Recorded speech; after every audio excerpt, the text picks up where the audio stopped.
Howdy y'all, my name is David. Welcome to week 34 of 52 churches in 52 weeks. If you're new here, premise of this channel is each week we get in a vehicle and we road trip to a different church. And for this one, I need to wear a cowboy hat. So if you want to follow along, hit the like button and subscribe. I always appreciate that. You can also check out Instagram for all kinds of information there. And it's never a substitute for scripture, but did this 8 years ago and wrote a book. It's on Amazon. All the info is below. So for this week, we Texas two-stepped it out to Montgomery, Texas to attend Lone Star Cowboy Church. I have been looking forward to this for so long. So when I did 52 and 52 the first time, I was vaguely aware of cowboy churches, but I didn't know just how big of a thing it is in a lot of Texas towns. So what it does is it takes that cowboy mentality, Wild Wild West, Western heritage, and it combines it with Christianity and Jesus Christ. And with a lot of these cowboy churches, I'm kind of looking out here right now, there's all kinds of cattle and longhorns and all kinds of different animals and cattle just looking at me. And it's a little weird, actually, as I see this. I've been talking about this with a good friend. His name is Adam, and he has a YouTube channel as well called Serenity Ministries for Jesus Christ. He found my channel about a year ago, and we've been talking about doing a cowboy church visit together for quite some time now. And with it getting close to the holidays, it's like, let's do it now. Let's attend together, see what this is all about. So I'm gonna walk inside and see. I'm gonna meet up with Adam here in just a moment, and just yeah, this is gonna be different. I can already tell. So I'll share a little bit of what happened inside, and I'll be back with some takeaways in just a moment. You give life, you love, you bring light to the darkness, you give hope, you restore every heart that is broken. Come on, declare with me. Great are you, Lord. Is your breath in our lungs? So we pour out our praise, pour out our praise. Is your breath in our lungs? So we pour out our praise, you only. Great are you, Lord. You give life, you love, you bring light to the darkness, you give hope, you restore every heart that is broken. Oh, great are you, Lord.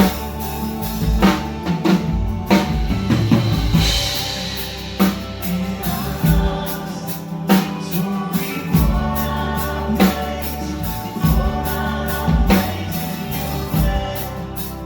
in our lungs. So we pour out our praise in our lungs. So we pour out our praise, in our lungs. So we pour out our praise. Coming from the Midwest, where I have never dressed like this before in my life, going to a cowboy church was such a unique and fun visit.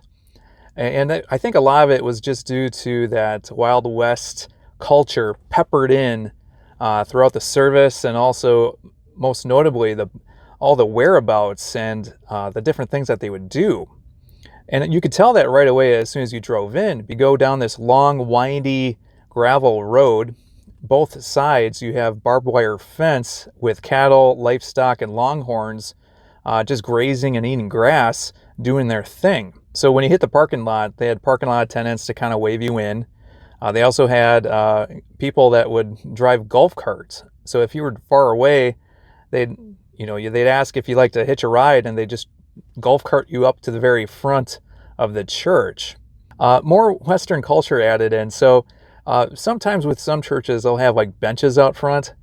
Here they had a bunch of rocking chairs, which just made me laugh. I didn't see any old man in the rocking chair for that old cliche, but just unique. The doors as well kind of had that Western saloon kind of vibe to it, but they had crystal glass windows for that with Lone Stars added to it. Inside the narthex, the Western theme continued. They had this huge chandelier with a bunch of antlers. I asked a guy later on, one of the volunteers, where they got that from, and I guess he's like, "No, bro, I'm not going to tell you that." So I guess they keep their secrets. The church bookstore was called the General Store, so a lot of different things you could buy there. They also had a cry room, which I never seen it labeled that way, but self-explanatory. You bring your crying kid in there, or maybe in today's day and age, maybe some adults. But then they also had cowboys, cowgirls for the restrooms. And then walking into the actual sanctuary area, just this huge cross was up front. And the sides, it still had that a little bit of a Wild West saloon kind of vibe to it. And I found a seat at the very front. Adam joined me, and I kind of bumped his shoulder because up at the very front, they had this water trough with one of those old school water pumps. And I told him, it's like, you think they do baptisms in there? He wasn't sure, but I don't know, coming from the Midwest, I don't know if I want to be baptized in that. I guess if you know, feel free to leave comments below, because that left me very intrigued. They also had a saddle up there. I don't know if there's anything special, how they would incorporate that into church, but who knows. So they, a lot of cowboy hats, a lot of cowboy boots inside. They kicked off worship 5 minutes before service with Jingle Bell Rock, with the holidays right around the corner. So that got a lot of people moving. I guess, to borrow a term, it corralled a lot of people into church. So when service actually started at 9:30 a.m. for our service time, then they could actually play the actual Christian contemporary type of songs. So worship went for about 20-30 minutes. A lot of guitars, a lot of country kind of vibes to it. They also had about 5 or 6 women just in the very back, just kind of clapping, doing that rhythm thing to get the congregation going. So eventually a gentleman got up, and it was basically the announcements and newcomer welcome. And so if you're a newcomer, you just raise your hand, and they had volunteers giving you this. And the lady behind me said, "I have to try the bread." I was a little confused by that, but sure enough, free bread. So I'm very curious. They have John 6:35, "I am the bread of life. He who comes to me shall never hunger, and he who believes in me shall never thirst." God bless. So thank you, Lone Star Cowboy Church, for the bread and the warm welcome. I guess their main pastor was out sick, so they had one of the children's ministry pastors do the sermon. And she kind of did the Emperor's New Clothes tie-in with her sermon. So she mixed in a couple Bible passages with that story. After service, I got talking with Adam, and we just kind of explored the entire area. And they have their own rodeo arena. And unfortunately, we're in the middle of December, and I learned driving over that they had just closed the arena for the holidays for about 2 months. But what I understand from cowboy churches is they will help kids and do different when it comes to roping and corralling, and they even have like their own little section for the kids, I guess, when rodeos are going on. So I really want to go back to cowboy church at some point just to see how this all works. We also took a look around for the cattle and the livestock, and anytime that I would get close, they were almost like deer. They would just start, one would get a little scared off, and then more would follow that one, and they were like camera shy. I don't know how else to explain it. So I had to be very, very kind of like creep, tiptoe before they would all take off on me. But either way, like I could tell, like with everything that they got going here, there's just so much excitement, and to combine Christianity into that Wild West culture is something that's so interesting, and I want to learn more about that. I want to thank Adam for coming out with Serenity Ministries for Jesus Christ. I'll leave his channel information below.